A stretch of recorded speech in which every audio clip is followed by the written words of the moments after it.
Söyle bana neresi, beni çıkaran yoldan salınıp yürümesi.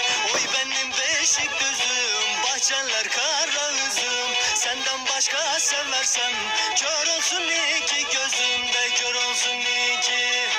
Oy benim beşik gözüm, bahçeler kara üzüm. Senden başka seversem kör olsun iki gözümde, kör olsun iki.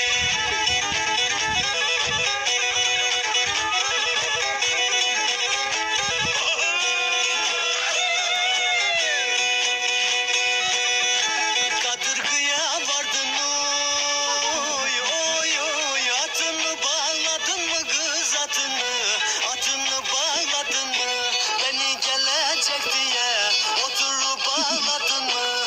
Oy benim beşik gözüm, bahçeler kara üzüm. Senden başka seversem kör olsun